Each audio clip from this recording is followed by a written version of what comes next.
Hi, Debashis.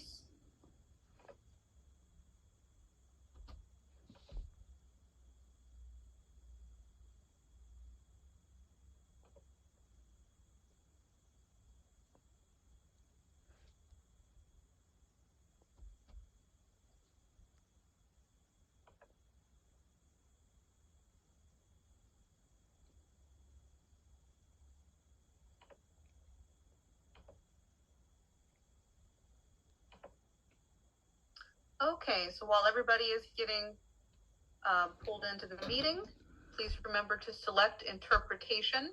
You'll find that on the bottom of your screen. It should look like a little planet. You select that, and we have English, Spanish, German, and French.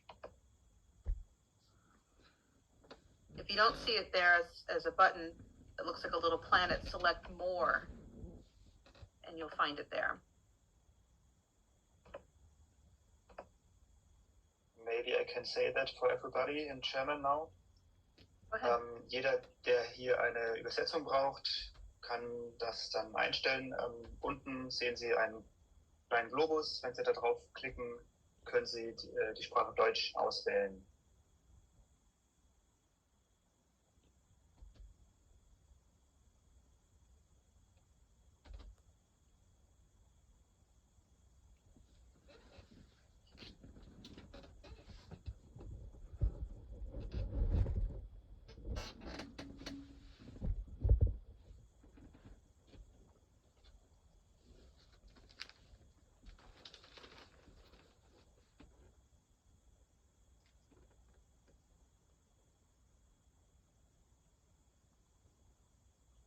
Dave DeBrook, there's a phone number there in the waiting room, which maybe you could check out.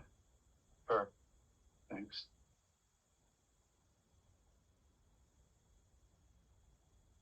Bonjour, si vous voulez écouter en français, donc il faut choisir la langue dans...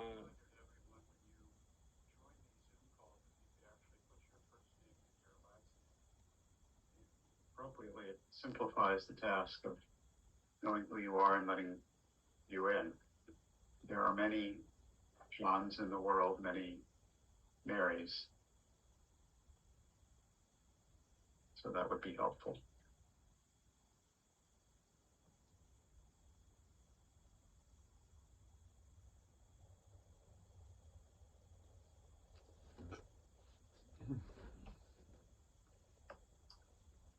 And Anastasia K. Lodge just joined. Yes.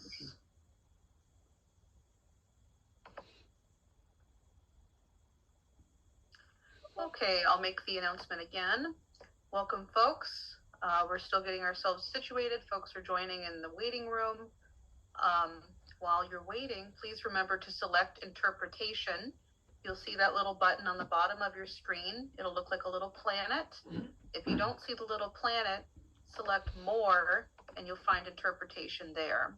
And we have English, Spanish, French, and German. This is, in fact, the International Peace Coalition. We have people on from all over the world. Bonjour à tous, bienvenue donc dans cette rencontre.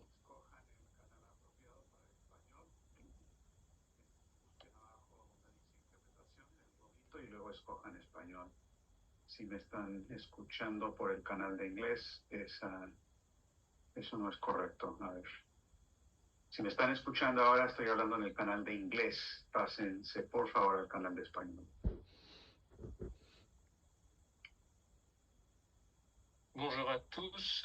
Si vous voulez écouter en français, il faut choisir la traduction donc en français en bas, où il y a une petite planète qui vous indique donc de choisir le français ou d'autres langues. Il y a l'italien, l'allemand, l'espagnol et l'anglais. Nous allons bientôt commencer. Si vous êtes ici, c'est que vous n'êtes pas encore dans le bon canal.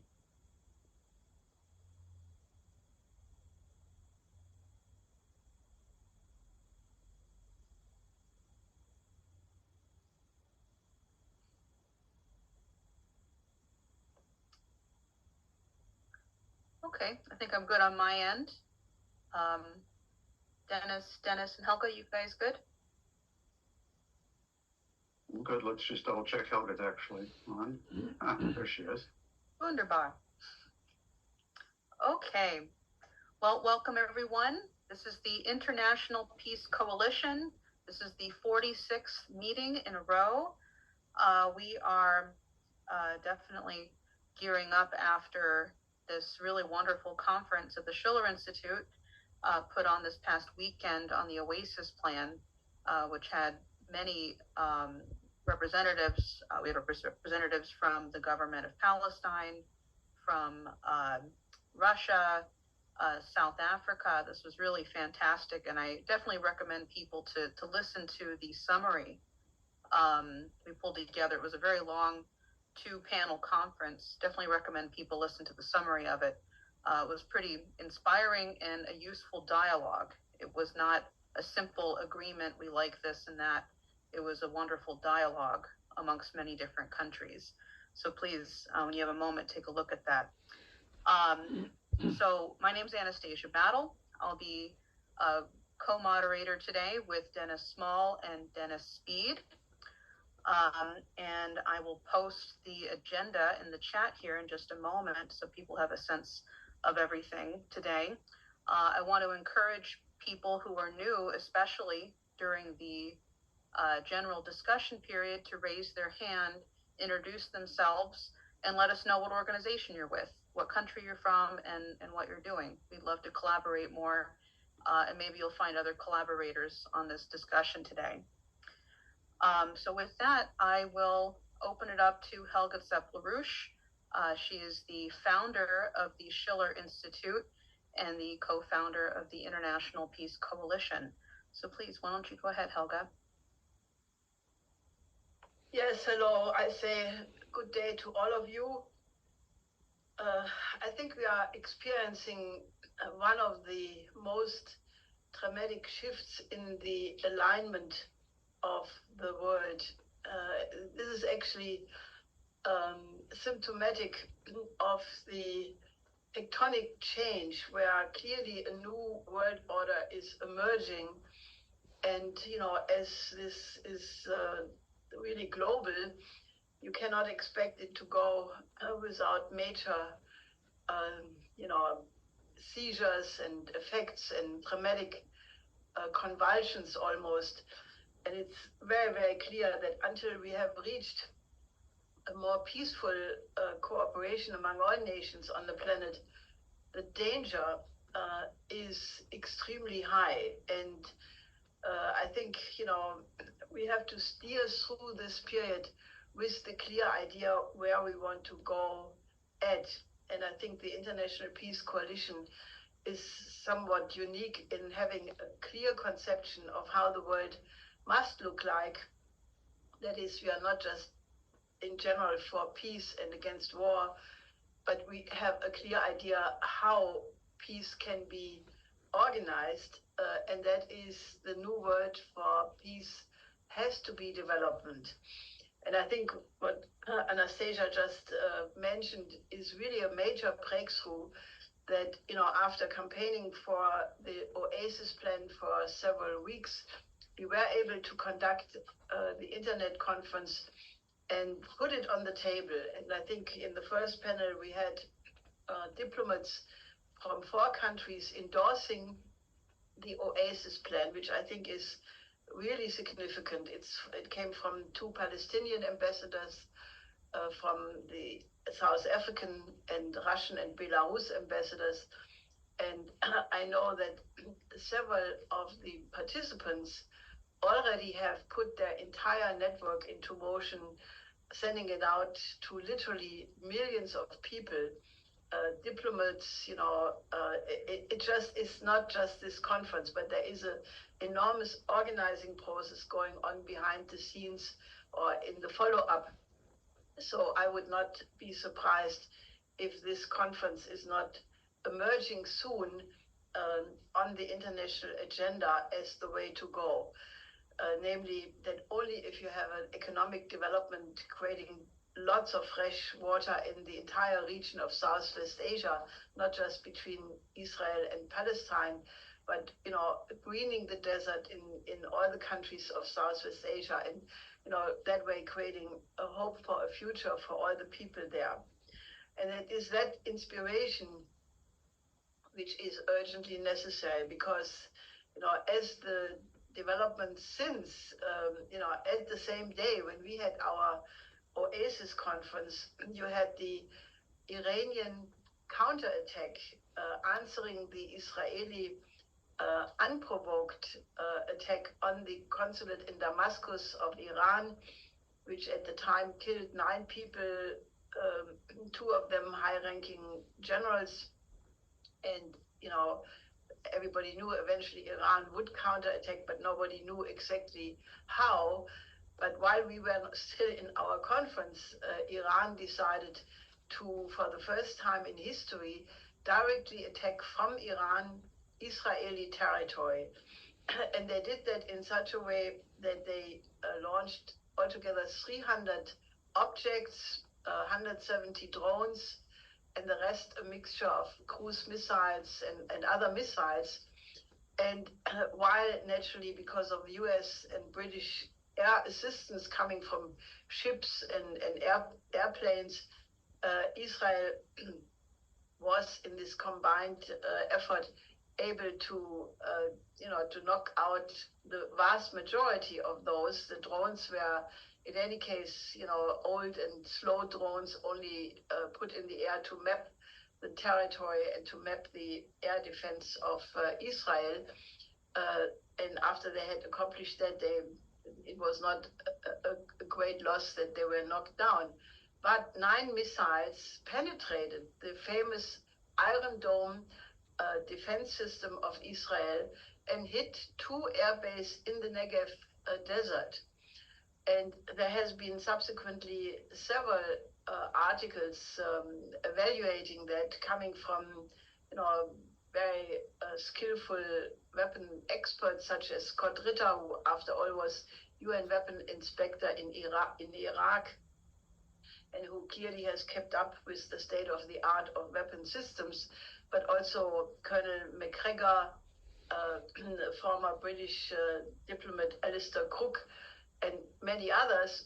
And they all came to different degrees to the conclusion that this Iranian counterstrike represented a qualitative breakthrough, because it did demonstrate that the air defense of the United States, the British, and Israel are not unpenetrable, but that they can be circumvented and can be gotten through. And what these military experts noted, this has significance not just for the Middle East, but for the world worldwide. Because by the same technology, by the same combination of hypersonic missiles and other, overwhelming the defense by just sending so many drones and other things which are relatively cheap, they could penetrate the defense, and that means they can be penetrated everywhere on the globe.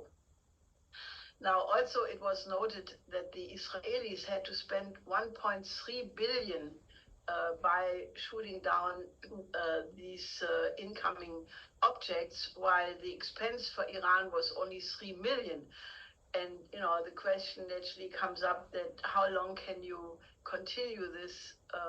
So it's generally regarded that this is a game changer, that, from now on, the indefensible nature of US missile defense no longer obviously exists.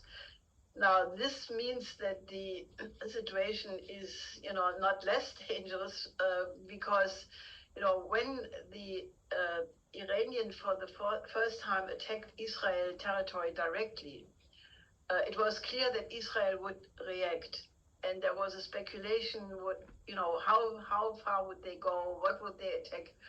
And the commander of the Iranian nuclear security control program, this is Brigadier General Haq Talab, he said if Israel would attack the nuclear facilities in Iran, then Iran would answer and hit the nuclear facility of Israel, which obviously did not happen, because when Israel finally counterattacked, they only did a very mild attack, reaching some airfields or air bases near Isfahan, which is near where the nuclear facilities are, but they did not cause any damage.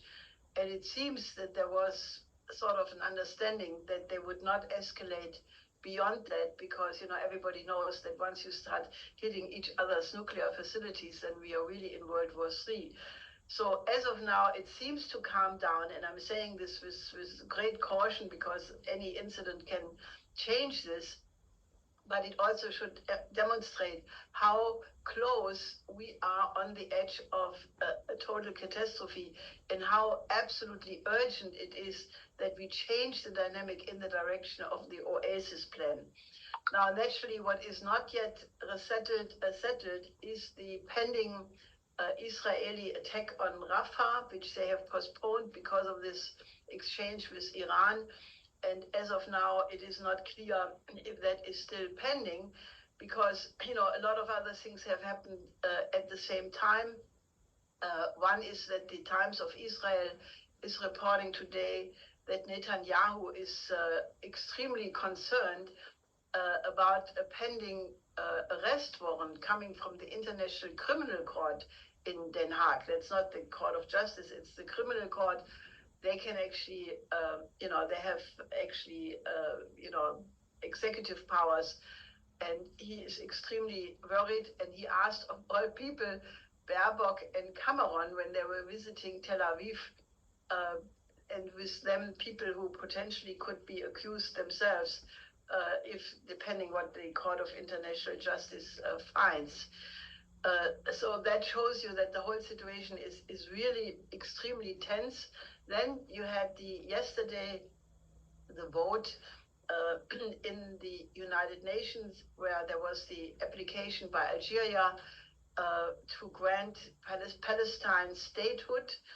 And Algeria said that they had the support of the Arab League, the Organization of Islamic Countries, and the Non-Aligned Movement. And that represents the vast majority of the global south. I mean, that is the vast majority of all of mankind. So they came in with that backing. However, as was to be expected and feared, the United States vetoed it, while I think Great Britain and Switzerland abstained.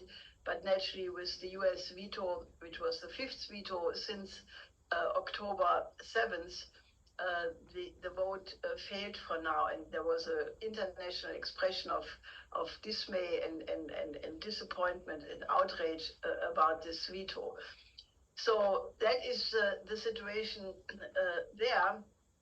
And naturally, the other major areas, Ukraine remains one of continuous slaughter, continuous progress by the Russian forces, so that even the CIA director Richard Burns just made a statement where he said that if things continue the way they are doing, then it is likely that Ukraine will have lost the war by the end of the year, and that Putin will be in a position to dictate the terms of the settlement. So obviously, that means that any effort to now send more weapons and more troops, as Macron had hinted, this will increase the danger there as well. And the more this comes to an end, the more the danger comes, unless you really reach the moment of a diplomatic solution. And there, the Chinese peace proposal remains the most likely chance for settlement of this conflict. Now, I should mention that there are major reasons why all of this is escalating. One was mentioned by the Speaker of the Russian Duma, Volodin, who said that what is driving the war is the fact that the US debt is becoming increasingly unpayable. Now, a similar estimate came from one of the most important and popular economists from Germany, Volker Hellmeier, who basically said that what we are experiencing in Germany right now is the free fall of the economy, and it is not linear, it's going to be non-linear. He said it's like a dam. You know, when a dam breaks, in the beginning you have just a tiny ripple, but then as the power of the water increases, you know, it floods over your head and the whole dam is coming down on you. And he said that is exactly what is happening with the German economy right now. And that is why Scholz, with a large business delegation, went to China and apparently, you know, has really stopped this de-risking because, you know, Germany has to survive, and, you know, China is actually a stable anchor for not only the German economy, but for all economies. So I can only say, you know, it is very clear that we will see increasingly the stronger voice by the Global South, the countries of the non-aligned movement, the OIC, the Arab League, the Shanghai Cooperation Organization, the BRICS Plus. There is a dramatic change where the countries of the global majority assert more and more their right as to be equal partners. And I think it is extremely important that we apply the principle of the OASIS plan to the whole world. The whole world needs development as the basis for peace. And I think I would ask all participants in the International Peace Coalition to do some homework, study these economic programs, because if we succeed to get the United States and European nations to cooperate with the countries of Africa, Asia, Latin America, then we have a basis for peace and we can go into a better future. But I think the decision to do that or have Armageddon will be this year, because all processes come to a point of exhaustion and they need a resolution on a higher level. So that's what I wanted to say. Thank you, Helga. I've included in the chat the link to the summary so that people can grab it, watch it, distribute it. We've included the endorsements from the governments who were involved in the presentations of the OASIS plan, which is very important. And I expect there to be a lot of mobilizing amongst the different nations and groupings like Helga was describing. So this is a very important intervention into the process. Next, I would like to ask Terry Lodge, who is an attorney, if people remember from a few weeks back. He is the author of the Veterans for Peace letter, which documents the criminal culpability of the United States and Israel and Gaza. This was a very important letter that he put together, and he's coming back on today. There's definitely more follow-up from that, but this is definitely very important given the breaking situations right now. So please, Terry, why don't you go ahead? Thank you very much. I appreciate the introduction, Anastasia.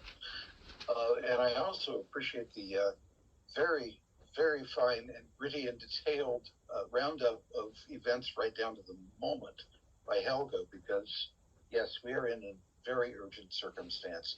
By chance, certainly not by planning to coordinate with the world events, yesterday the Veterans for Peace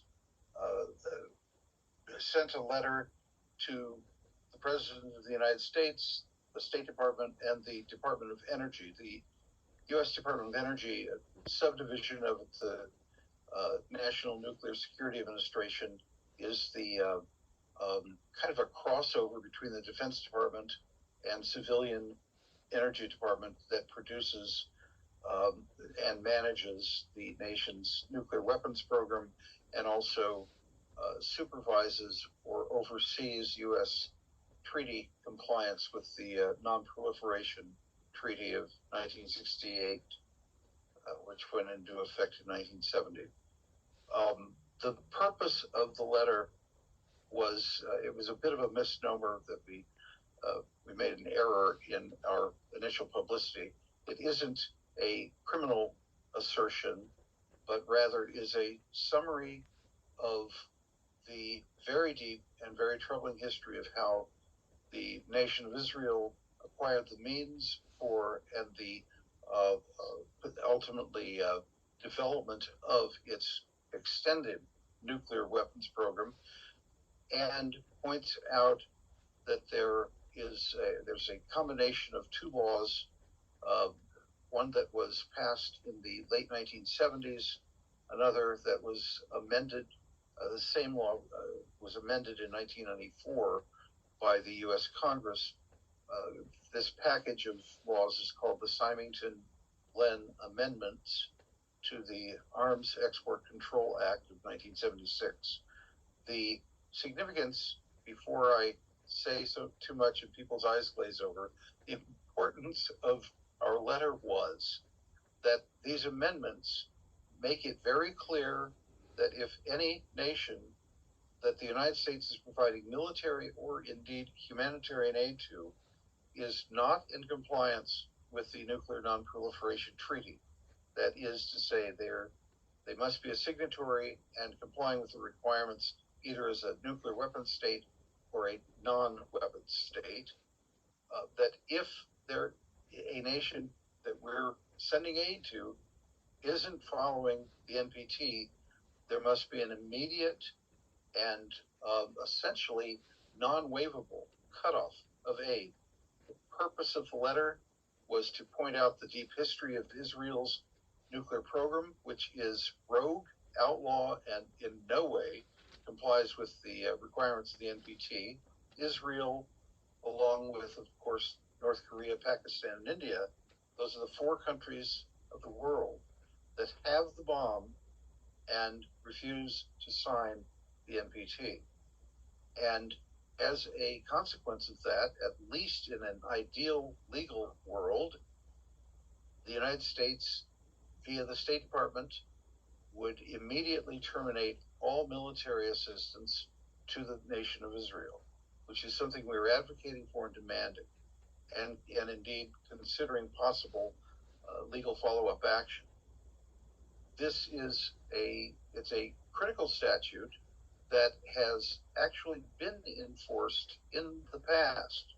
But I want to make it clear that unlike earlier discussions that have been taking place, there are other laws, the Leahy laws they're called, and of course the Arms Export Control Act, absent this nuclear part of it.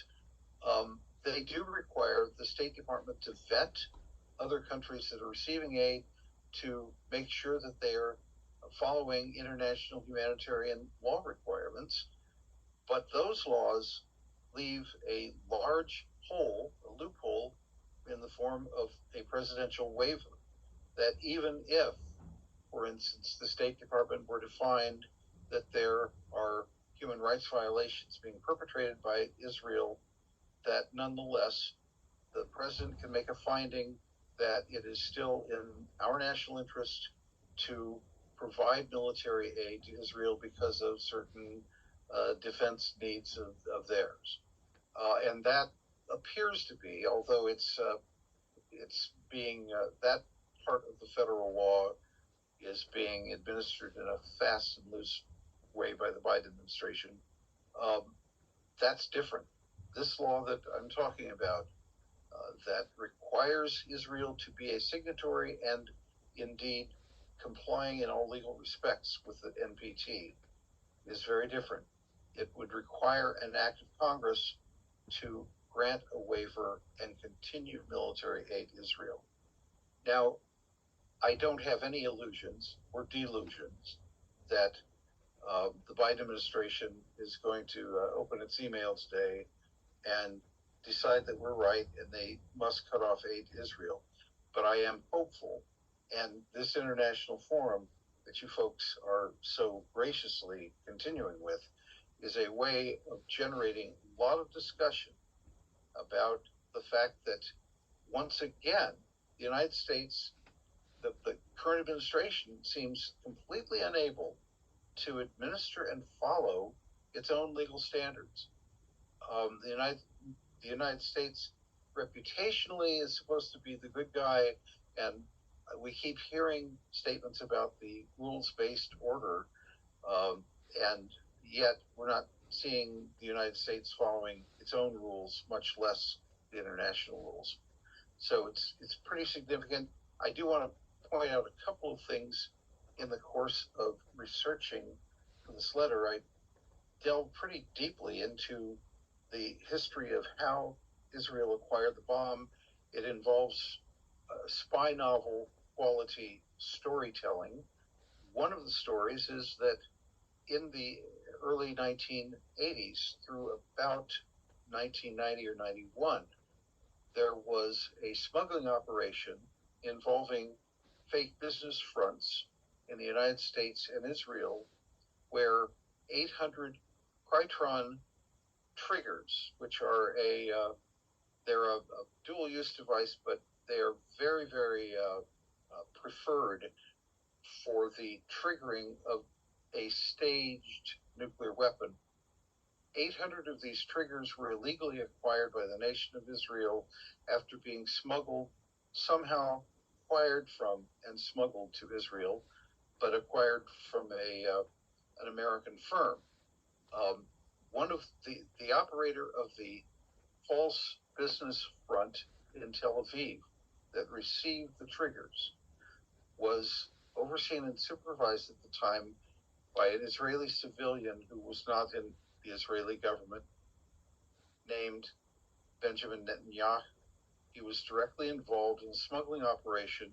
The smuggling operation resulted in U.S. indictment of the American frontman, but it also implicated a rather famous Hollywood director who has repeatedly said he would help again to do anything to arm Israel.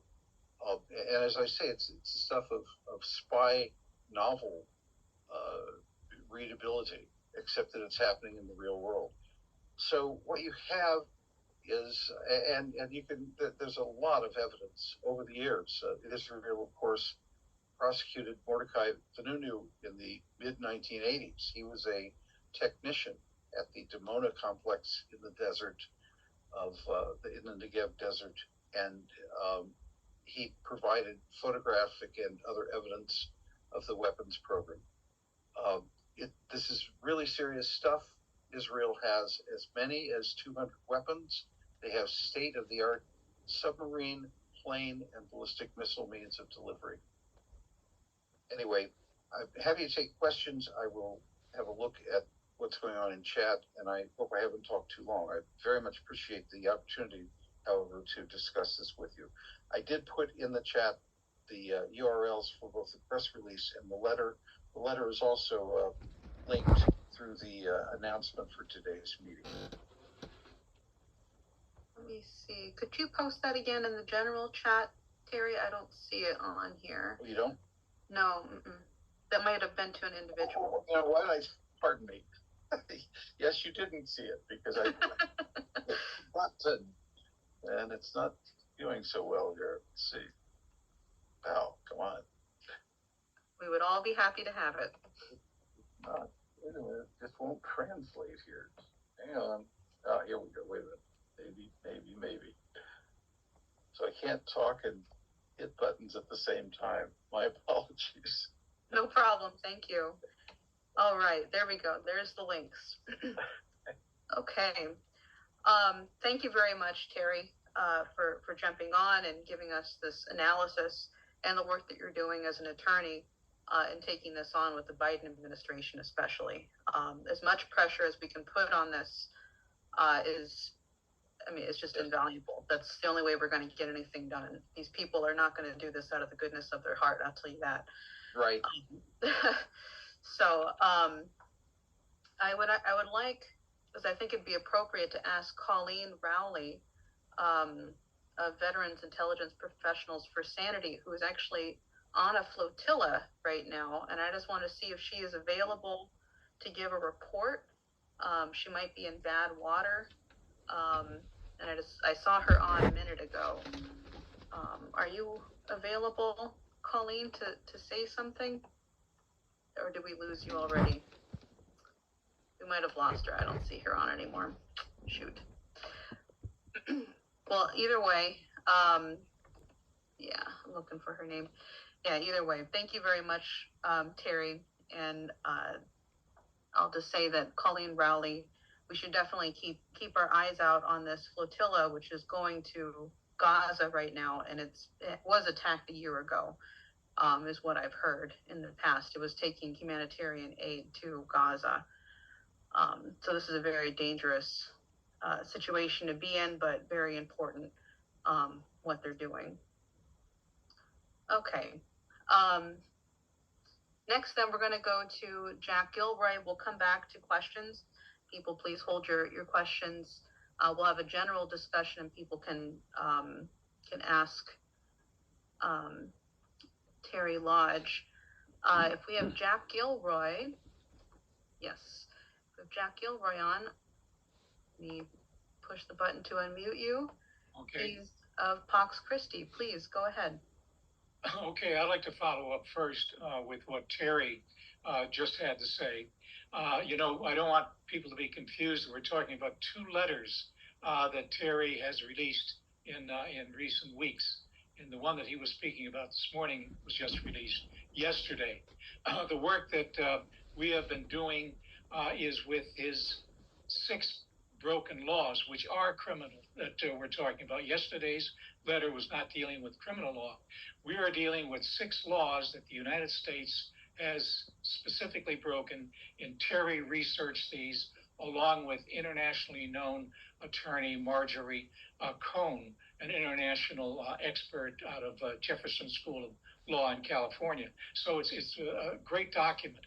But we, this past week on tax day, we had online a flyer, a brochure about where American dollars are going, and national priorities, for example. The National Priorities Project shows 67% of the discretionary, that's the annual U.S. Congress decision as to where to spend their money, 67. We use the figure 50%, and it's a bit above 50%, is going toward militarization. So our groups, which is Pax Christi, which is Peace Action and Veterans for Peace. I spend much of my time with Veterans for Peace. All of us coming together have just the one point in mind, and that is education, and to try to get to the people about what's going on. Sometimes we need a bit of drama, a bit of street theater. So this past week on tax day, we went to 3 of the 100 major arms makers in the country. We went first to General Dynamics, which sometimes is ranked 4th or 5th as largest group, at their 155 millimeter factory in Scranton, Pennsylvania, the day before Joe Biden was visited there. He came on Tuesday. We were there on Monday. We did not get the media attention that Joe got, but we were there to try to deliver Terry Lodge's letter. And I'll just go on to say that we were unsuccessful, as we sort of suspected. They simply won't take any letter like that. But media does take it. We have our own media with this in places like Scranton. Then we went just north of Scranton to the number 1, the giant of all giants, Lockheed Martin, right? With 139 factories in the United States, 400 worldwide. And in Archibald, they, in the 155 is made in Scranton, right? The shells, which is the most desired artillery shell for the Ukrainians and the Israelis. But just up the road a ways, they make the Paveway bombs. These are Paveway 1, Paveway 2, 500, 1,000 pound laser guided bombs. We very difficult to get through into the gate there. We went by security, etc., and had to come down. We have it on media. We have it on video, so it's all captured in our attempt to deliver the letter. Then we went north to another major weapons maker, BAE, which is BAE Systems. Diane Sayre knows well the BAE because the Kirsten Gillibrand, her family, her husband's family, family were once the major stockholders in that particular company and contributed about $1 million to her campaign. But that's another story. The point is the BAE makes the systems. They're known as BAE systems, and they make the systems for the 155s made just down the road in Scranton. It's called the Howitzer Systems. And there we pushed the envelope a bit, and there was one arrest attempting to take the letter into the authorities. And I just wanted to quickly, before I'm finished, to jump in to say that there's another movement that we all need to watch, and that is the increasing number of cities around the United States that are having ceasefire resolutions. And here in Binghamton, New York, we're from Binghamton, New York, upstate New York. Binghamton University is considered to be the prime university in the New York State system. One of its students, a young man who was supposed to be on this program today, has been so pressured by certain elements. He's a Jewish young man. He was the one who went about contacting each Congress or councilman in the city of Binghamton, getting students at Binghamton University to very politely talk to each council person. Eventually, the resolution was passed 7-0, and his parents and himself feel that he's under so much pressure that he asked me just to mention what he's doing. So I won't even mention his name right now, but I really thank him. He's the leader of the Jewish Bund at Binghamton University, and this great young man who really got this resolution passed. There are now probably close to 150 cities in the United States that have passed the resolution. So that's all that I have. Thanks. Thank you, Jack. And as a proud Michigander, I'm happy to say that we're, if not the largest, the state with the largest ceasefire resolutions passed. We're very close to it. But I very much appreciate what this young man did, and it's very understanding, which is why we don't generally publish everything from this meeting for that exact reason of people being harassed and attacked and losing their livelihoods at times, depending on where you're from. So definitely appreciate what he's doing and the bravery in which he did all that work. So, and also yours as well. I actually would just like to share quickly before we jump to Jose Vega. There's a pretty awesome photo of Jack getting arrested. And I very much appreciate your activism, Jack Gilroy. And I won't say how old you are, but I think it's important that our friends of an older age are also out there in the streets doing this as well. So thank you so much. Pushing the envelope, and it's Terry Lodge's good work and Marjorie Cohn's letter that was in the envelope. Thanks. Good. Okay. So next I'd like to go to Jose Vega, who people may know is, he's a famous interventionist in the United States, has done somewhere around 40 interventions on various elected officials, government officials of different kinds, media representatives, the list can go on and on. He's now running for Congress in New York City, Bronx, and I wanted him to get on to give a report on the work that he's doing to get on the ballot as an independent candidate. If I have you there, Jose. I'd like to think you do. Can you hear me okay? Yes. Okay, perfect. I don't know if it's as noisy for you guys as it is for me. I like to think Zoom does its noise suppression fine. So if it's fine. Okay, perfect. Yes, so as Anastasia said, I am a congressional candidate here in the Bronx, specifically New York 15. I'm out here petitioning to get myself on the ballot. My opponent is Richie Torres, which I'm sure many of you may know that name. Some of you may harbor some hate for that guy because he calls himself the champion of Israel. Meanwhile, this district is the poorest congressional district in the entire country. 30% of people who live here live underneath the poverty line, and by a pretty big margin too. So you try and figure out how 30% of people are getting by in the Bronx, living about $10,000 underneath the poverty line. Now, what we're doing here, as my friend Robert Castle likes to say, is we are flooding the Bronx with optimism, because we come sending a message of hope and peace. When we're on the streets, we talk about this meeting, we talk about the IPC program project, we talk about the international community coming together for Palestine, for peace and prosperity in the region and for development in the region. And people get excited about that.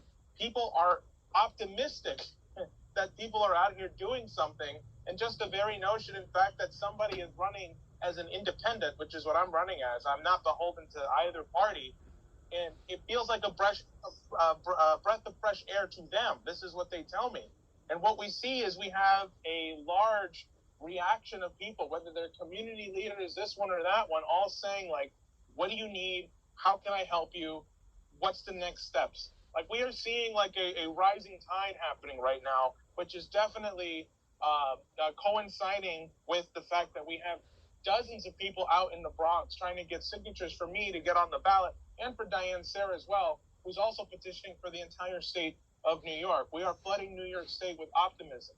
One of the things I want to do, and we don't even have to wait till November, we don't even have to wait till next month to start this, is this dialogue and discussion process that all of you have started here on this program, on this this symposium here. We can do it here in the Bronx because that's a form of self-government. The residents of the Bronx should be coming together to discuss foreign policy, to discuss international conflicts, as well as what's happening in their own neighborhoods, because it is all one thing. One of the things I tell people is that our foreign policy is our domestic policy, because what's happening in Gaza and how we treat other countries is a reflection of how we treat our own country, how we treat our own neighborhoods. And so people are happy to see me out here, see me and my team out here. We're all wearing these Vega for Congress hats.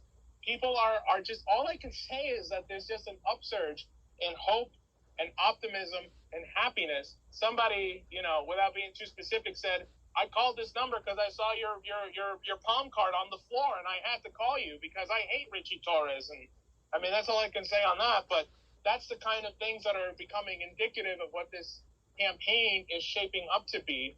But one thing I want to make very clear is that we do have a global vision here. This is not just I'm going to clean up one street or fix a few potholes, which I probably will. But we're going to make sure that the world has an opportunity for an alternative. That the New York City, New York State, by putting me and Diane Sara on the ballot, is declaring to the world that New York and the United States wants an alternative to the war policy and the war drive. That's what it means by getting us on the ballot. And this is our expression of the uncommitted vote that we saw in Michigan and Minnesota, and our expression of what New York State did recently with casting blank ballots in the primaries. So we are in a situation right now that is extremely fluid and dynamic.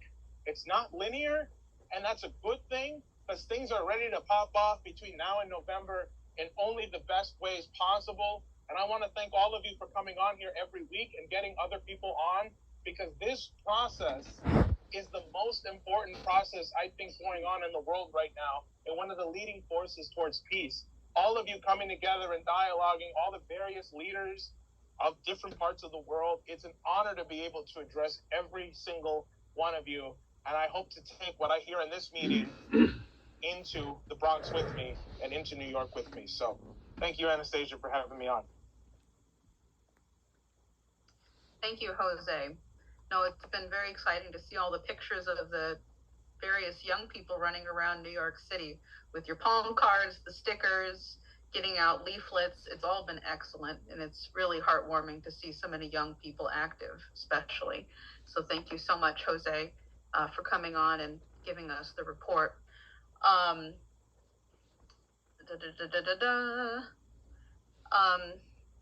wasn't able to ask privately, but we do have a video. Do we want to go to that? Dave DeBroat seems to have it. Sure. Okay. Dave, if you're... Is Anastasia? I'm sorry, Dennis? Just let me, because it starts kind of abruptly. It's Ray McGovern. He's reading or quoting from the editorial from Joe Biden that was published yesterday in the Wall Street Journal. And this was being done for the purpose of motivating why people should vote for the Ukraine and Israel funds tomorrow in the Congress. So Ray is commenting on this. If Congress passed continue, Dennis. Oh, it's fine. That's it. Okay. All right, Dave, why don't we go ahead and go to this video that Ray prepared for us. If Congress passes military aid for Ukraine, we won't be writing blank checks. Again, quote, we'd send military equipment for our own stockpiles, then use the money authorized by Congress, this $60 billion, to replenish those stockpiles by buying from American suppliers. Are you beginning to get that message here? Okay, continue, quote. That includes Patriot missiles made in Arizona, Javelin missiles made in Alabama, artillery shells made in Pennsylvania, Ohio, and Texas. We'll be investing in America's industrial base, buying American products made by American workers, supporting jobs in nearly 40 states. Blah, blah, blah. Okay? So here it is, the military-industrial complex, or the Mickey Mat, on steroids. He's bragging about the fact that, this money is all going to be eaten up by the 1%, the defense industries that churn out all this weaponry and keep the wars going. Last thing here, I'll just mention that even when Bush and Cheney were around, Bush waxed eloquent about how he saw Russia developing and China developing, and they were looking to their own economic future, and they were no threat. Now, that may be the only truthful thing that Bush and Cheney said, but it was true. So what happened? Well, it was really a problem for the European defense industry. There was a consortium, French and German big arms builders. They wanted to build the common European battle tank, and they couldn't get funding for it. Why? Because there was no threat from Russia. Then we, the United States and our Western allies, overthrew the Russia-friendly government in Kiev in Ukraine, and whoa, then Russia became a threat overnight. It was a dire threat that we had to appropriate more money for, and now it's come down to $60 billion more. So here's proof positive in a microcosm. Maffei Industries was the name of the German firm. I forget the name of the French firm, but then they built this common European battle tank, and unfortunately, it hasn't stood up very well when they get into places like Ukraine, where, again, Russia has dominance. Russia has what Obama called escalatory dominance. I mean, fancy word for saying the Russians not only have a core interest in not letting Ukraine become part of NATO, but they have the capability to stop it. Long-winded rendition at end here. I'll just say that if the $60 billion is approved, it will go into the pockets of the 1% of the military-industrial complex. It will not change anything in Ukraine. I assure you of that. We have told the president, we veteran intelligence professionals for sanity, that, look, even if that weaponry were available to help Ukraine now, this year, 2024, it couldn't get there on time. And guess what, Mr. President? It ain't available. You have to produce it. So this game is not about helping Ukraine. This game is about stuffing the pockets of people who are funding people like, what's his name? The opponents that, Richie Torres and others who are not only really profiteering on wars, in his case, mostly the war in Gaza, but on the whole notion of producing more and more weaponry.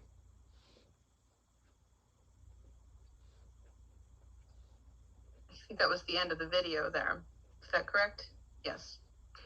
Okay, well, thank you, Ray McGovern, for having that sent in to us. I think that's a very useful addition to the intelligence and understanding of what's going on in the situation right now. I'd like to ask if Helga Seppel-Roush, if you had anything to contribute to anything that was said so far. Yes, just briefly, I really think we have to keep focusing on the need to turn all of this expenditure into development. And I forgot to mention earlier that, I think our campaign around the Oasis plan is having already some reverberation, because just yesterday, the Brazilian foreign minister stated that it is now the time to start thinking about large-scale investment in development and infrastructure in Southwest Asia in order to make sure that whatever the Palestinian future state will be, that it will be sustainable and have economic benefits for everybody. So, I mean, this is very important, I mean, I think we are influencing the environment. And, if you think the 60 billion Ray was just talking about, if that 60 billion would just be applied for development in Southwest Asia, it could bring peace immediately.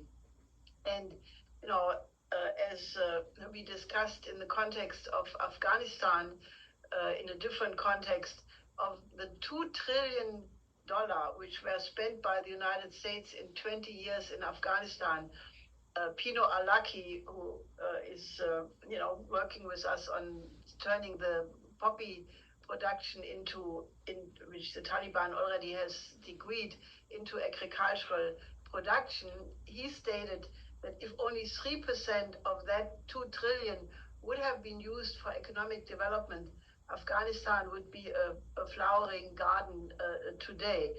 And I think we have to really include that in our demands, because, eventually this military-industrial complex should be retooled.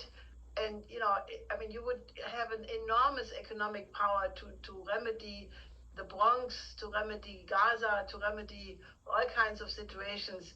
And this destruction of physical economy through the militarization, we really have to include that into our demands, that economic capacity is being applied for the benefit of the people and the economy, and not being destroyed in the military adventures.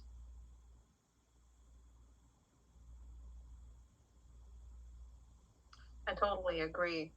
This resolution we had put forward some time ago, some weeks back or months back, on how you can reconvert the military-industrial financial complex into useful, peaceful means, especially from the United States, but internationally, is incredibly important.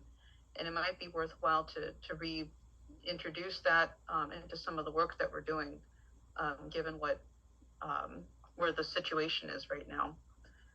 So thank you. We will be going to the general discussion period. If anyone has any questions or reports from your organizing, please raise your hand. That raise hand option is on the bottom of your screen. If you don't see it, select more and choose reactions, and you'll see the raise hand option there. And it'll pop up in the queue for us to pick you out. I will be passing over to my co-moderator, Dennis Small. But again, I want to encourage anyone who's new to also jump in and introduce themselves, where they're from, and any organizations you're with, and what you've been up to.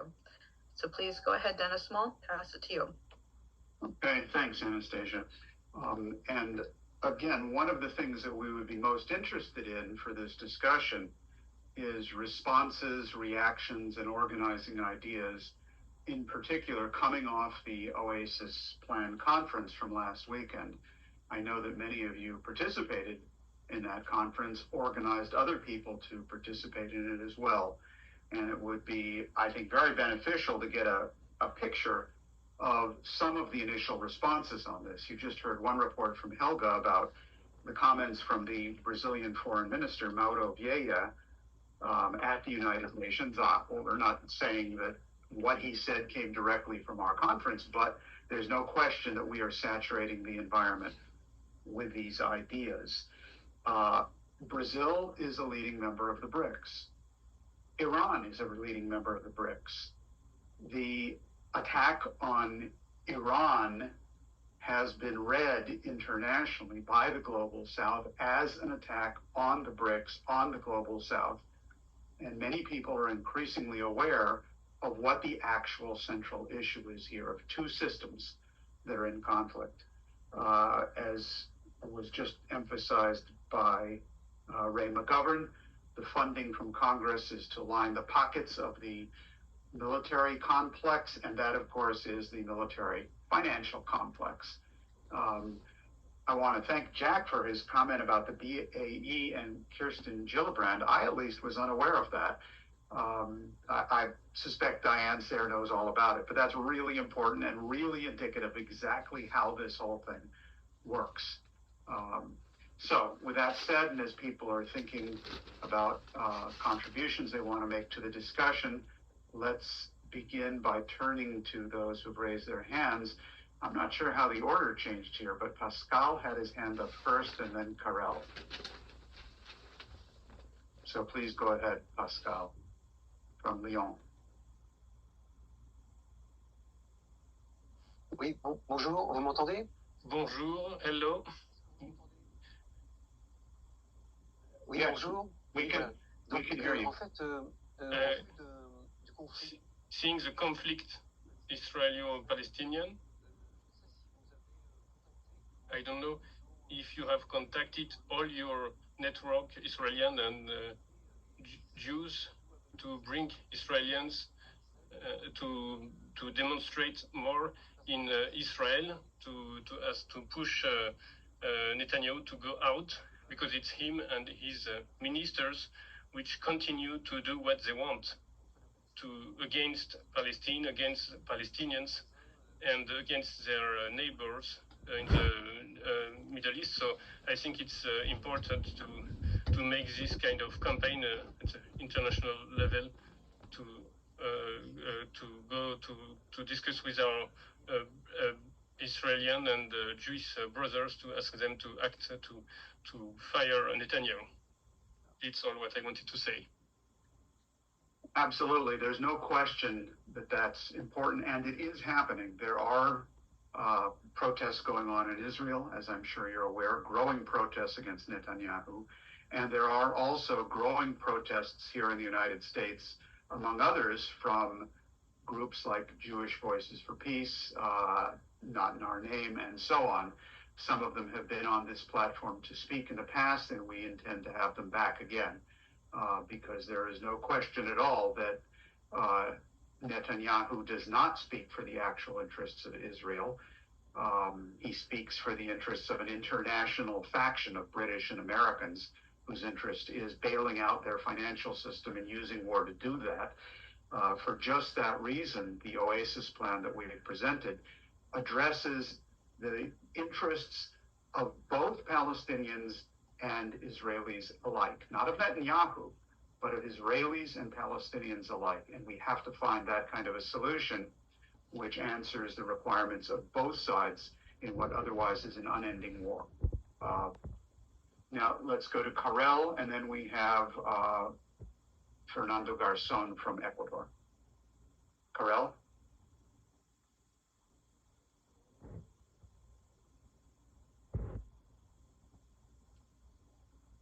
You need to unmute, Karel.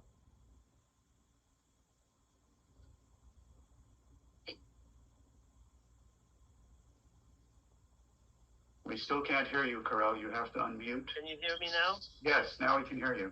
Okay. Just a short report. My name is Karel Verrijken. I'm the vice president of Jacques Cheminade's party in France, Solidarity and Progress. Just a short report. First of all, we're having very promising follow-up reports with some of the speakers of the Oasis conference to map out and plan further action and amplification of the message. And the second point is that about 1 month ago, there was a statement from the French Catholic Church asking for a ceasefire, but somehow putting the Palestinians and Israel on more or less on the same level, and not really recognizing the idea that there's an occupier and people which are being occupied. And now, just on April 4th, so 1 month later, there's a new assignment from a group called Anesthesis. This will please to add to Anastasia. And it's more a kind of, I would say, grassroots Catholic priests. And they wrote up their own statement. And there are 150 official priests from the Catholic Church who signed this new call for immediate ceasefire without any condition, and all this in the name of Christian and Jewish values, which are obviously being trampled on by not accepting to go for a peace. So this here in France it's not very publicized in the media, but it is very new, and it remembers me one of the first meetings we had of the International Peace Coalition, where Ray McGovern stood up and said we should go to our churches and tell these guys, to wake up, and that they should speak up. And it took some time, but there is a beginning of this, and it's absolutely to be welcomed. That's all for me. Okay, great. Thank you, Karel. Next, Fernando Garzon. Some of you may recall him. He spoke here on this platform of the IPC a couple of weeks ago. He's from Ecuador. He is an architect and urban planner, and he is one of the leaders of the Ecuadorian Palestinian Union. So, Fernando, go right ahead.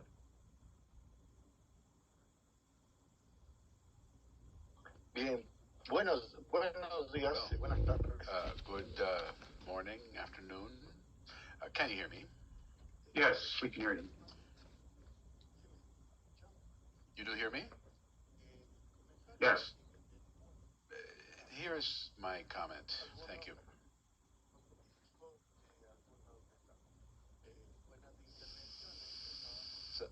We've just heard some excellent intervention leading to an issue that has been mentioned already about the military financial complex, and I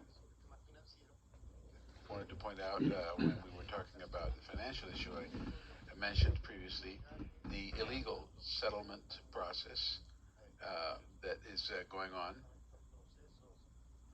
to continue with these processes of depopulation, which I call them, which are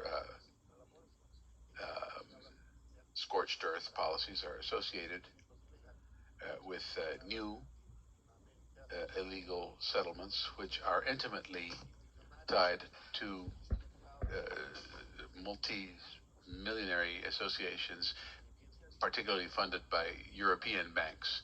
As has been said, the process of financing weapons through the financial apparatus also goes through international insurance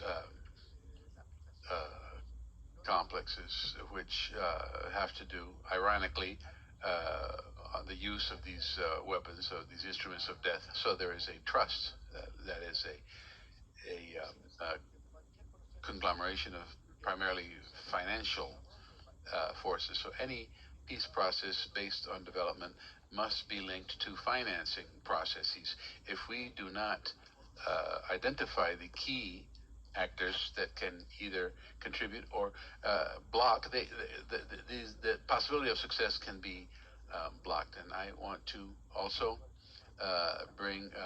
refer this to Helga's proposal of the Oasis Plan, because all of this, as was discussed last week, is that the insurance conglomerates go beyond all of this, and this has to do with the political development of world forces. So I wanted to point out the role of Algeria, who entered the proposal, not only individually, but with the backing of a number of Arab regional organizations. That is, it had the cooperation of the Islamic Cooperation League, the League of Arab States, and in fact also indirectly the European Union. And this brings in an important aspect, because these are nations that ultimately, on any decision process and on peace processes, and not only peace but also reconstruction, mitigation of a master plan, as I call it, related to this around the OASIS plan, also depends on the role of states. And in this regard, this convergence brings together some 80 states that are backing the Algerian proposal, with one specific characteristic. Algeria has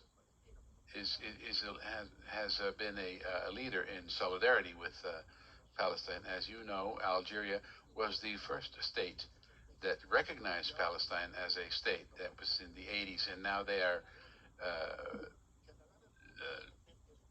promoting this proposal. And this also is a determining factor, in the sense that these states could be a key foundation. And I refer to Spain. Spain has joined in this proposal with a concrete proposal for an international conference, which is interestingly, they did not use the term for peace, but about peace, which is a different idea or a different view of peace. That is, not to do something for peace, but work in peace.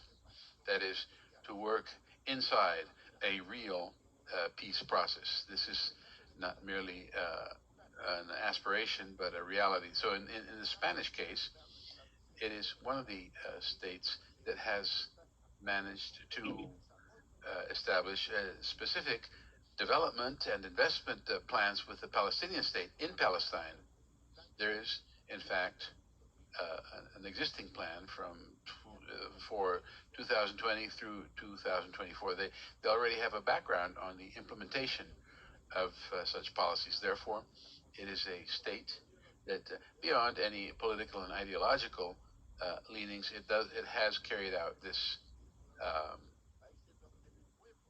inclination. It is one of the countries where the people, in this case the Spanish people, has been one of the most dynamically in support, and the Spanish embassy played a leading role both in Spain and Europe and worldwide in support of. So I point this out because peace processes are based not merely on political proposals, but also specific financial and territorial considerations. When we speak of various peace processes, there is a symbolic dimension, but there also has to be a role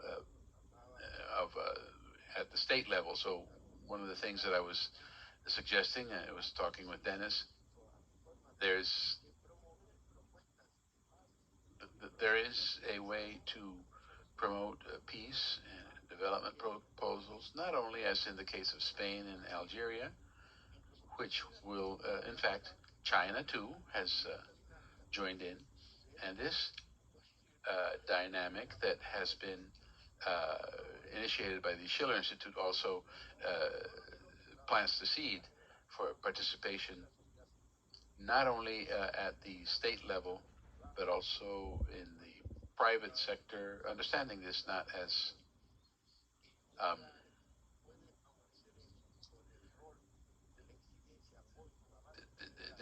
this can come from the support of a people, as in the case of the Spanish people, together with the Palestinian people. Peace proposals are initiated not only by the political process itself, but the symbolic value of peoples, places, territories. It gives it a value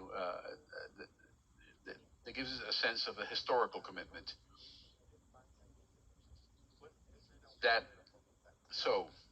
that is more or less what I wanted to bring up. Thank you. Good. Thank you very much, Fernando. We'll be asking Helga to respond specifically a bit further ahead on these two issues that you raised, the whole question of financing for development to bring about peace, which is, of course, something the Schiller Institute has worked on extensively, and the specific proposals that are arising for an international conference, such as that proposed by Spain and others, and how to proceed forward in terms of the Middle East peace process. So we'll take note of that and ask Helga to come back to that a little further ahead. Next, Beatrice. Please unmute. There we go. Pardon, bonjour à tous et à toutes. Hello, everybody. I know that I'm at my level. I can send on the network, on Facebook, everywhere I can. It's not enough, but I know I do this, like Solidarité et Progrès, like Jacques Cheminade. We contact also elected officials on the National Assembly in French for the Oasis plan for the peace in the world. It will be good that all of us, we can be together, that we can do this, that more we contact elected officials, National Assembly in France or senators, more we can do this, the best it is, and see the answers. So this was just this I wanted to say. Thank you and good afternoon. It's afternoon here in France. Well, good afternoon. It's actually afternoon here in the Washington area as well, and that's great. That's what we need, is to get this out in every way we possibly can for everyone to do what they can to get these ideas spreading far and wide. The next person up is Carolina. I presume that's Carolina Dominguez in Mexico. She's a leader of the Schiller Institute youth movement there. So go ahead, Carolina.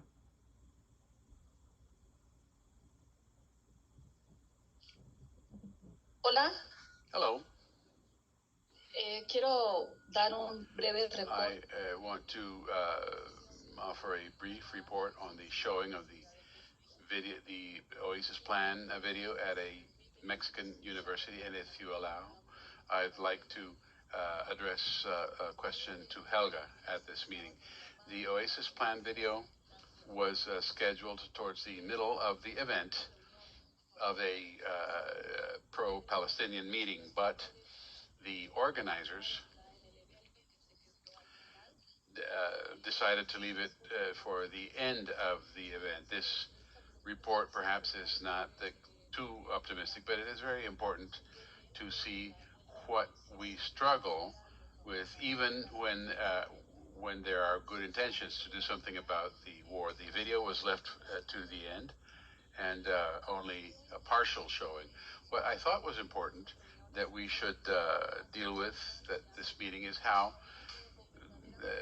more importance was given to a truly horrible video, very harsh 20-minute video of photography I had never seen, which obviously we know they exist when we speak of children and women dying, of course, in horrible conditions. So that 20-minute video was purely such gory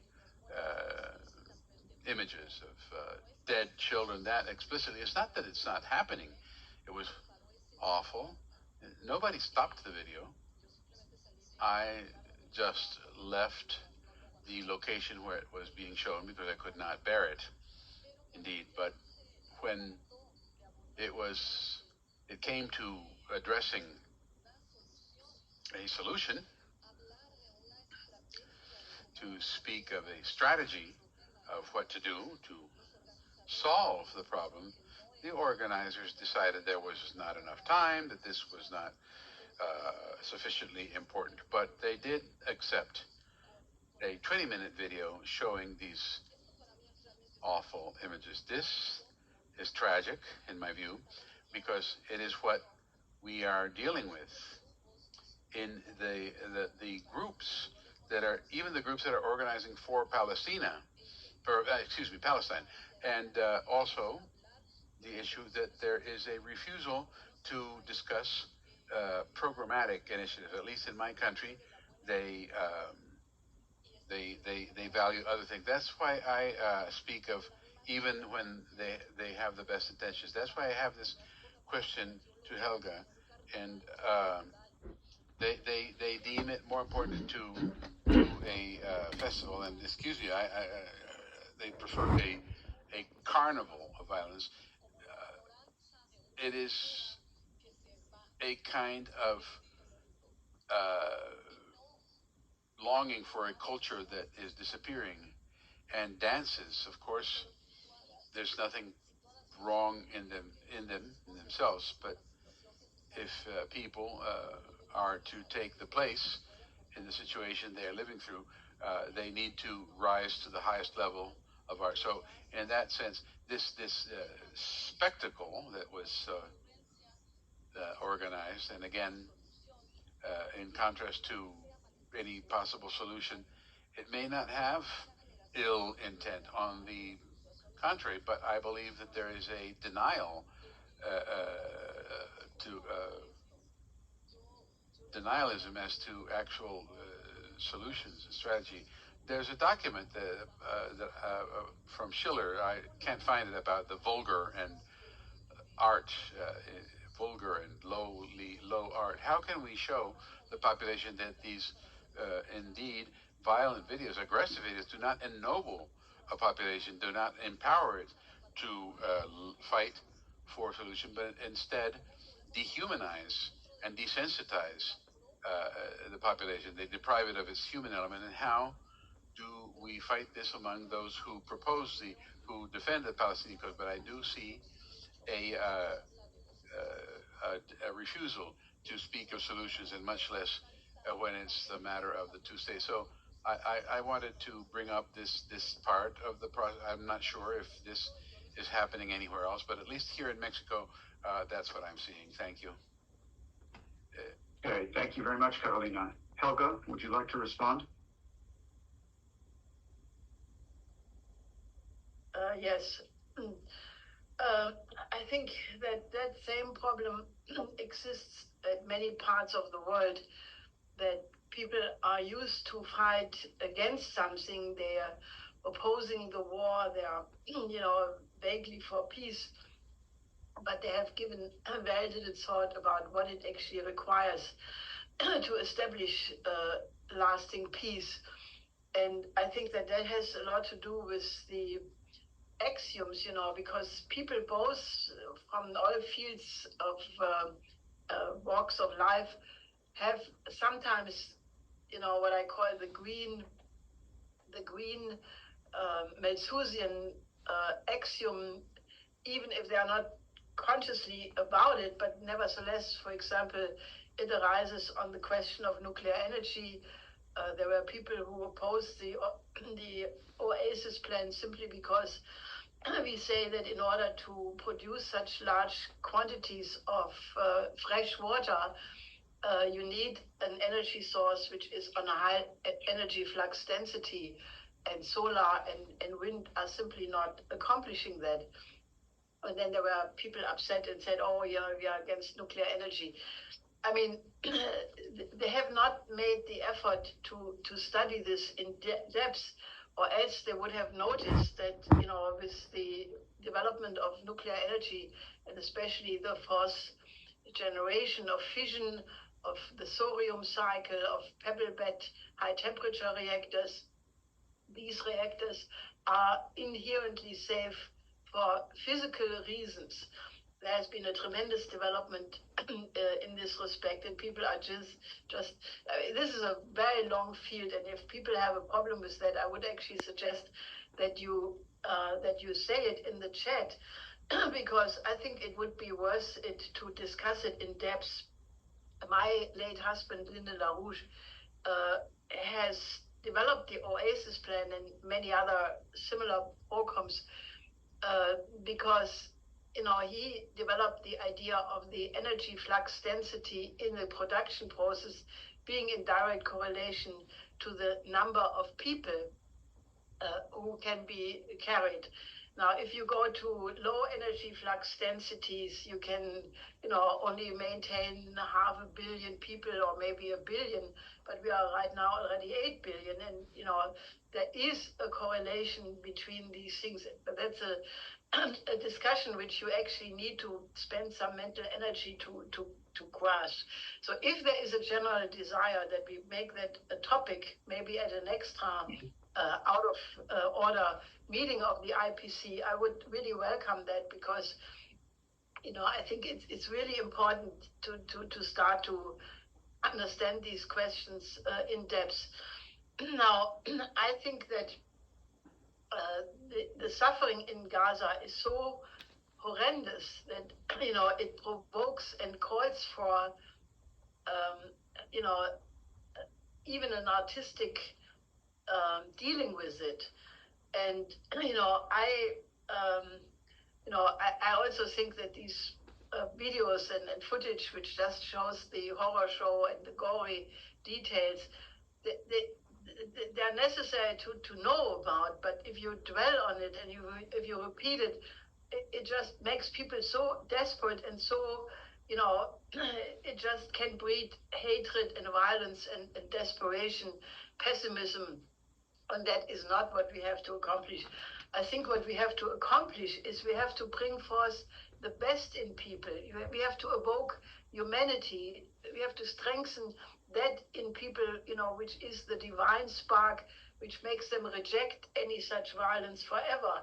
And I think there is a legitimate need to have artistic poems, music.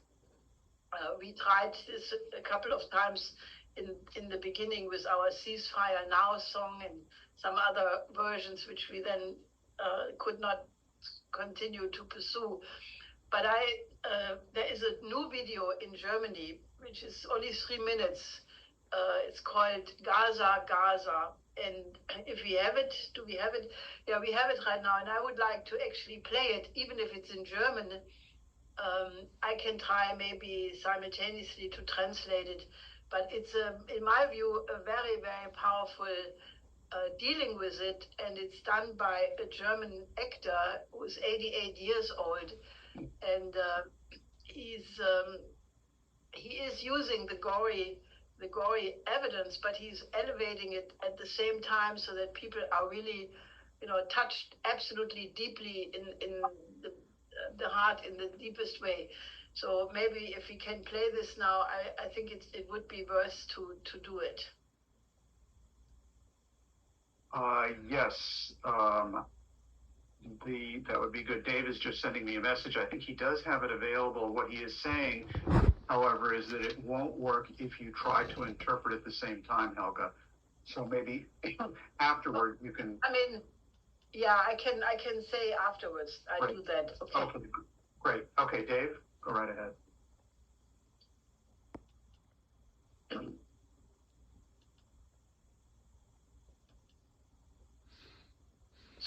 Gaza, Gaza, möchte ich eines unmissverständlich klarstellen.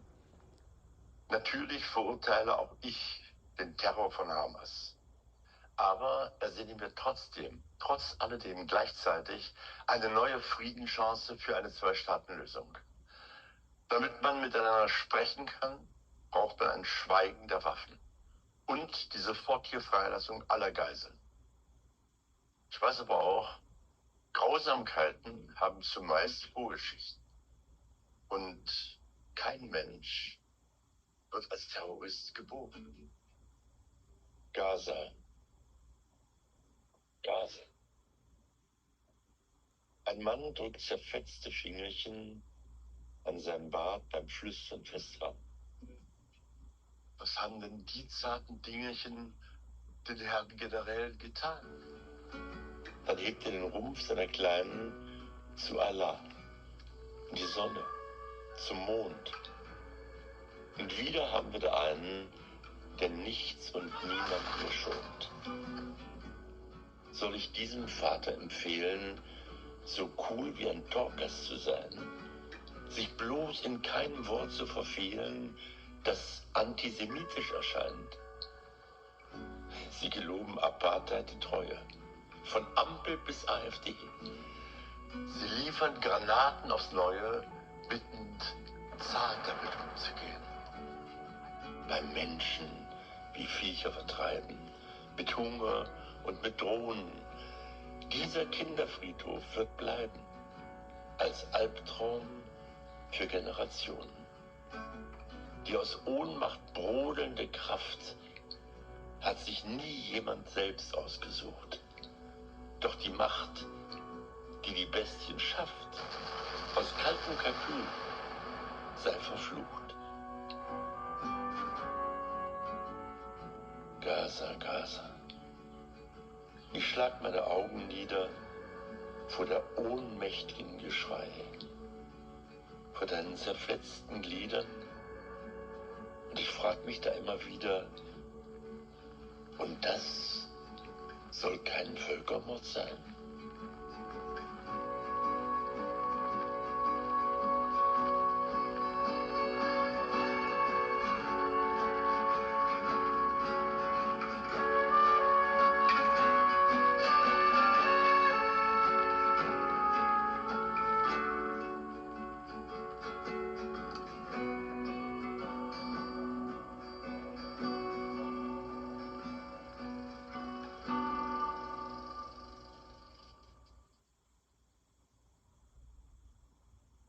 So what he says is, in the beginning he says, I want to clarify beyond any doubt, naturally, I condemn the Hamas attack on October 7th, but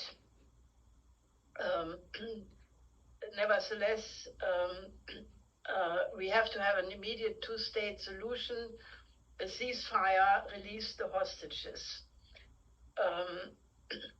Nobody is born as a terrorist, and then nobody is born as a terrorist. Then he starts with the poem.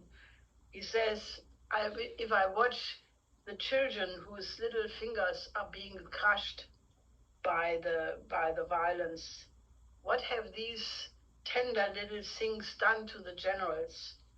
The father he lifts his little daughter to the sun, to Allah. Is this apparent? He says. Then it switches to the footage which shows in the background the the politicians that they are trying so hard to say not one word which could be interpreted as anti-Semitism, but they're treating human beings as animals, driving them like herds. This Friedhof,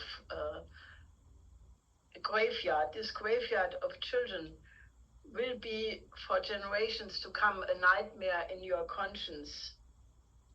And then he switches to the weapon factory. He says, if only for the calculation of profit and calculation, if you do all of this just for profit, you should be damned. Then he says, if I see these torn apart hands and feet, is that not supposed to be genocide? And then he walks out of the picture.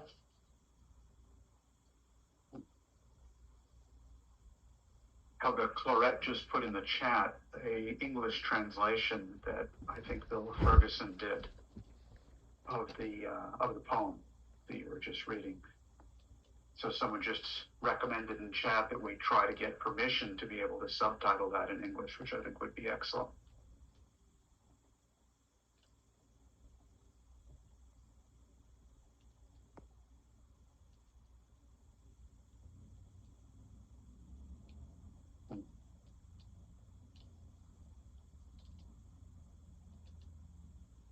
Okay, let's proceed.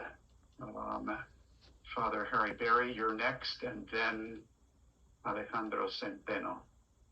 Please unmute. And let me just, go right ahead.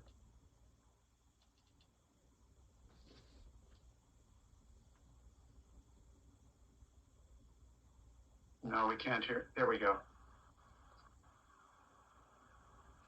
In my efforts to promote the OASIS plan here in the United States, two ideas seem to be somewhat effective.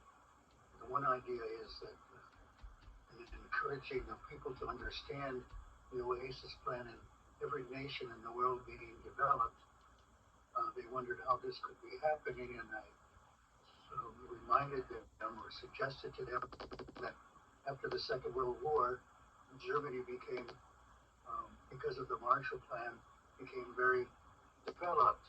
And so the idea is for all the nations in the world to experience what Germany went through, so that Germany would have, so that all the nations would have the same development that Germany has today. And it was due to the Marshall Plan. So a similar kind of plan of helping the underdeveloped nations to be developed needs to be put into practice. And the other idea was that I understand that China and BRICS had suggested that the way to bring about this development was through fast trains to every nation on the globe, and that China offered to build these fast trains to every nation in the universe. And I reminded the people that it was the discovery and the implementation of the railroad in the United States that brought about its development. So the same kind of process could happen throughout the nations of the world if the fast trains were developed in every nation. Would encourage the development of these various countries. So those were two ideas that seem to be effective. People began to think seriously about, yes, there is a good possibility of bringing about development in all the nations of the world. So I just wanted to share that with you in case people could use these ideas in promoting the OASIS plan. Thank you very much. Yes, and each of these will be particularly useful in the United States and in Europe to make the point that what is needed for places like Gaza and everywhere is exactly what once made our countries great and which allowed us to develop. This is nothing alien, in fact, to the real positive history of the United States or Germany or any part of the Western nations, and that there must be an alliance between this BRICS process and what we have in the West for the purpose of development and peace. So I think both ideas are right on the mark. Alejandro Centeno.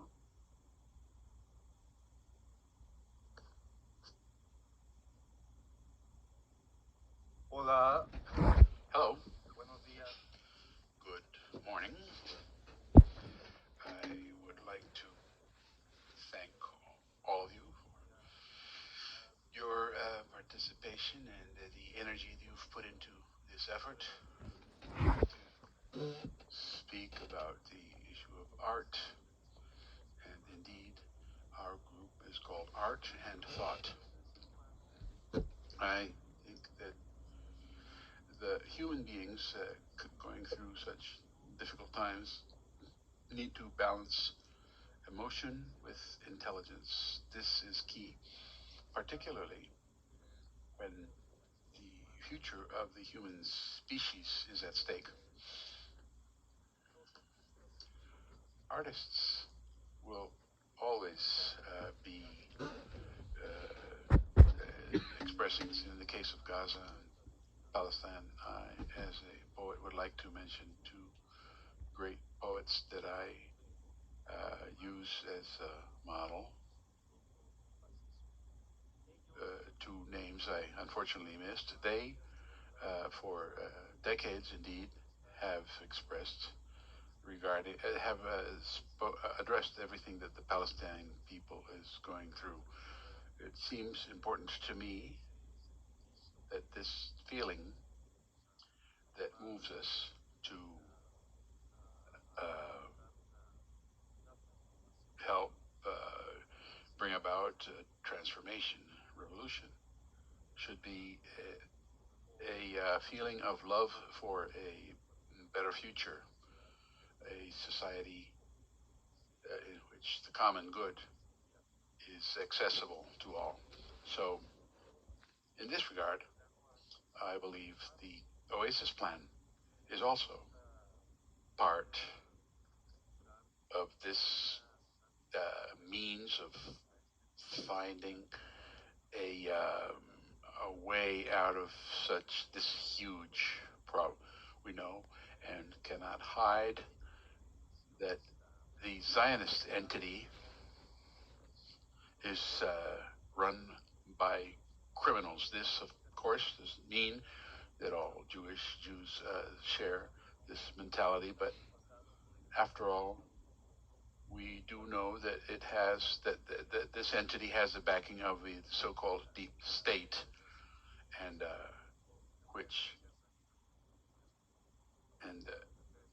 Netanyahu, in fact, has been brought out as an attack dog. But we are offering a different view of a better world, and we must uphold this will to fight that deep state and this unipolar order which hangs on to its existence. We need to cling to the conviction that we are fighting for something better, and that's why we need to match up our feeling to our thinking so that we can bring about that desired future, not just for Gaza and so forth, but the world at large. And I want to quote from one of the poems that I wrote. Palestine is a tear in which the heart of the world is drowning.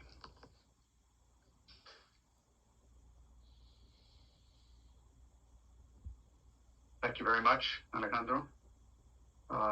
Next to Theo.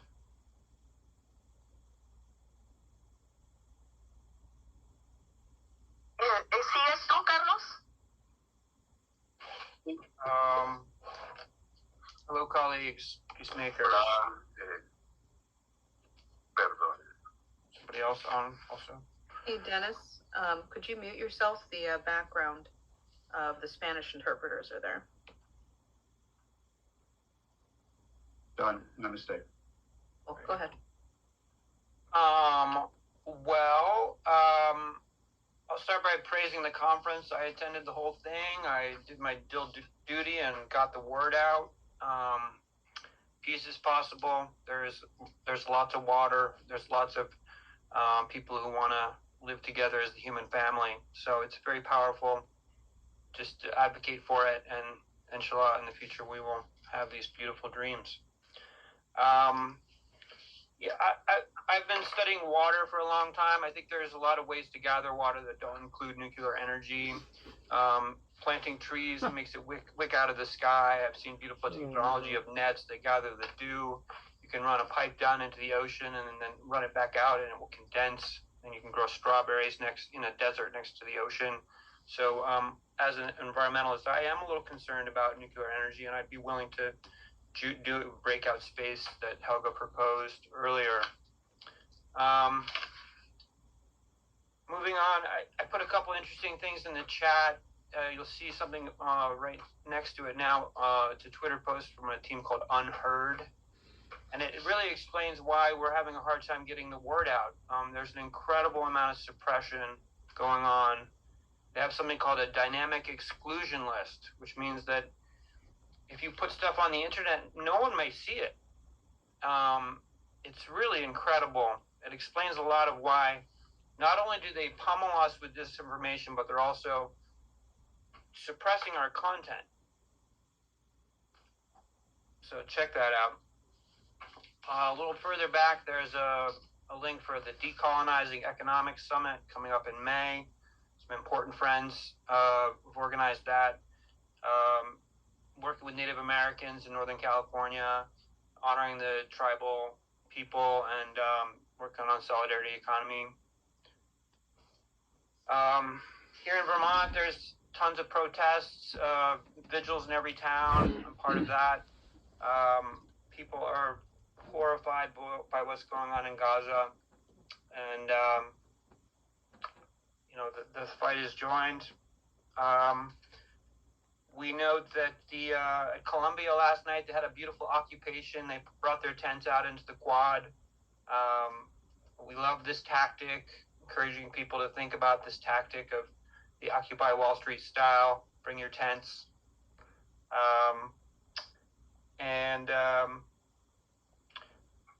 Recently I heard this good comment that we should think of NATO as a weapons-making syndicate and a captive market.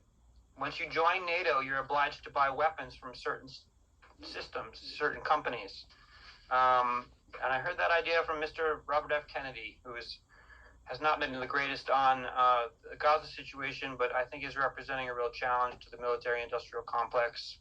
And so we're leaving it there. All right, that's about 3 minutes.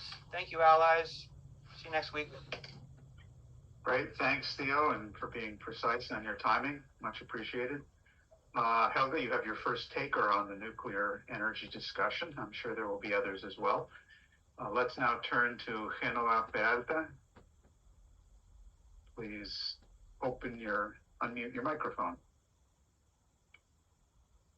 Hola, ¿qué tal? Muy buenas tardes. Yes, hello. Very good afternoon. Well, morning still here. I would just like to point out regarding something Carolina most pointed out. Unfortunately, our Palestine platform is breaking up, but we need to pull it back together. This has led to these kinds of situations, which I need to bring up what Carolina said, where they're focusing on solutions that may dilute the effort and forget that the goal of is organizations which strive for peace in Palestine. So we must definitely engage in efforts to continue promoting actions that focus on solution. And in this regard, it seems to me, I'm not sure if we should do this only in Mexico or it could be international. We could produce very brief videos of what the Oasis plan means. But very, very brief, a minute and a half, that could receive greater circulation everywhere we have some penetration, precisely to stress the importance of the solution to the conflict, which is long-standing, and we do not want to keep it at the general level of not doing anything, because it would seem that we're not doing anything. In fact, the whole idea of exploiting the deaths, the victims, let's not take that path, that exploitative. Thank you. Thanks, Genoa. I think the idea of short Oasis videos is excellent in as many languages as we can. And let me point out one additional thing. The best way to actually bring about unity on mobilizations on Palestine in different countries such as Mexico is to pull this all together internationally. It's meetings such as this one and what the International Peace Coalition is trying to do, which is absolutely essential for providing an actual solution and not simply to protest about the horrors which are going on. I would really encourage not just you, but who obviously are very active in Mexico and elsewhere on the peace question, bring other people to this meeting. It's fine if there are differences and disagreements. That's good. If there weren't disagreements, there would be no need to organize. That's fine. Bring more people on. I know there are other people in other countries who are also very active. The case of Fernando Garzón in Ecuador, very active with other groupings. Let's bring them on board. We have people in France. We have people in Germany. This has got to grow. The International Peace Coalition has got to be a place where we bring together our forces from every country around something that's an actual solution. Because only if we pull this together internationally will we have the sufficient strength to push through a change. and to discuss out and debate and provide an actual programmatic solution to the crisis. So I think that we can pick up on your idea of brief OASIS videos everywhere around the world in different languages, and do that to build this meeting in the coming weeks, coming sessions. Let's make sure that our 52nd, what's that, 4 weeks from today, I mean, that's a long way away. A lot of things can happen. Terrible wars can explode. So let's not wait till the 52nd week, but have that as the target where we build this process over this next few weeks period, so that the strength of our voice and the focus of what we're proposing is that much stronger. And I would just like to encourage you and Carolina and others who are engaged in this organizing process to continue and redouble your efforts. What you do is magnified 100-fold by what people hear, listen to, and hear about what you and others are doing in different countries. That's what makes us strong. Now, we're coming up on the 2-hour mark, which will be the end of our discussion. The remaining two things we have on the agenda is Dennis Speed is going to introduce a brief video for us to watch, which he believes that Helga will want to make some comments about, and then we will ask Helga to close out the meeting with final remarks on the various questions that have been raised for her and other topics. So Dennis, go ahead. Okay, very good. One of the other elements of the way in which we have organized this IPC is to make sure that we're bringing in elements that are not going to be gotten to, or people are not going to have experience. What we're going to show you right now is something from an Israeli political figure named Nimrod Novik, the former foreign policy advisor to the late Israeli Prime Minister Shimon Peres. And this was from a discussion in which he was talking to an American audience just a month ago, and he had something to say concerning something he knew his audience was not going to hear. And let's just play it because it's about 58 seconds. And I think perhaps Helga will want to comment about it. The two-state solution is inevitable. Not because we wish it, not because Palestinians deserve equal rights, which they do, but I'm in this business for Israel, not for anybody else, but because these two people are not going to live happily under the same roof unless one thing will happen. Either we Israelis will grant all Palestinians equal rights and become a minority in our own country, which we are not going to do, or Palestinians will forever agree to live deprived of equal rights, which I submit to you. The first intifada and the second intifada, and God help us, the third, are going to prove that that's as unrealistic. Okay, so that's the statement. He's clearly caught in a certain quandary, but he makes a certain point. So I thought we should introduce that.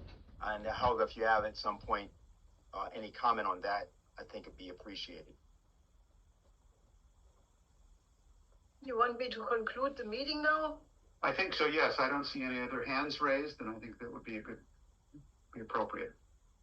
Well, I think that the whole concept of the OASIS plan is exactly to interrupt forever this cycle of intifada, revenge.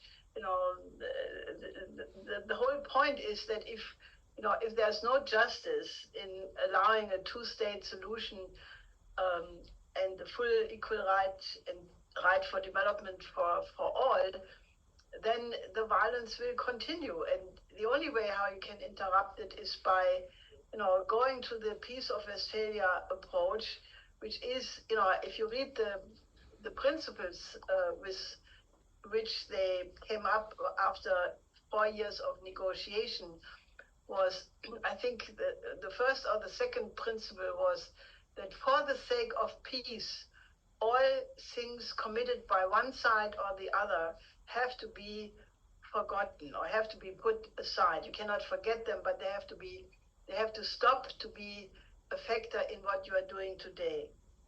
And while that seems to be very difficult because, after all these horrible things which have been done to people, to then say you have to end it, you have to draw a line and go into a completely different mode, namely one of joint development and mutual benefit, seems to be almost emotionally impossible. But if you think about it, I would urge people to do some deep thinking, unless you make such a line of saying enough is enough, both sides have committed crimes, and we do not count now who committed more crimes, because if you continue to count what the one side did or the other, the war will go on forever. And I'm not now putting everything on the same same bill of guilt or so, but you have to make what I call this intellectual jump, where you have to switch and leave the past behind you and have a beautiful vision of the future, which gives hope to all the participants in the conflict. And I think that principle of hope, we have talked about poetry. There's this beautiful poem by Friedrich Schiller called Hope, where it says, among other things, for something better we are born. And what the inner voice is telling you, that is what is truthful. I'm now slaughtering the poem. You should please go to your poet book and read it in a better English than I'm saying. But this principle of hope and having a beautiful vision is what has to elevate people out of the pit. And art and music and poetry are absolutely important. And maybe we can encourage some people from this participants to also think about addressing the present situation from that standpoint of writing poems, because I think that we are suffering as a humanity of a terrible flatness, of a two-dimensionality in the thinking, which has come along with the monetarist outlook and just thinking in terms of profit and money, and all of this is just flattening the earth to two dimensions, and we have to urgently get to a much more beautiful world as it is. So I also agree with Theo, that, after all, we are shadow banned the whole time. So we know the problem very, very much, but there is a way of actually getting around it by just getting so many people involved that we are the majority, which we are in reality already, if you think about the global majority. So having gone through a very productive discussion, I would really urge you, take the video, the summary video of a good hour of the conference, and take the accompanying article describing the content of the conference. You find that on the Schiller side, and we can also put it in the chat here again. And take these two items, the video and the article describing the conference, and get it out to everybody. If everybody would get it out to all their social media, their emails, their friends, their telephone contacts, I think we can get a steamroller for development. And I would like to see, not too far in the future, that the demonstrations in the streets not only say, ceasefire now, which is obviously what is absolutely necessary, but that people would start to shout, Oasis plan now.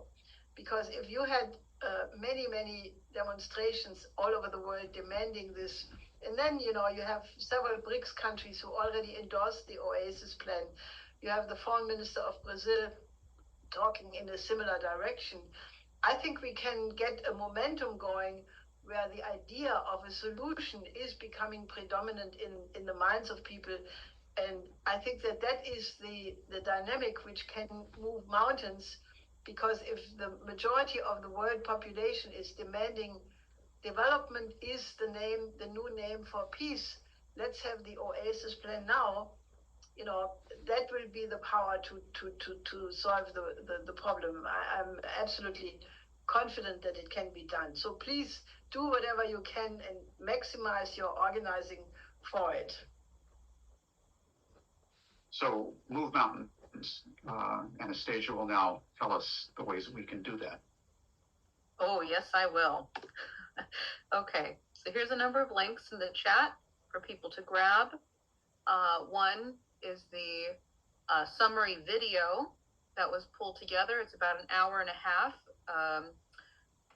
Summary of the two panels of the Oasis Plan Conference, and also the really wonderful article written on about the two panels in the discussion period.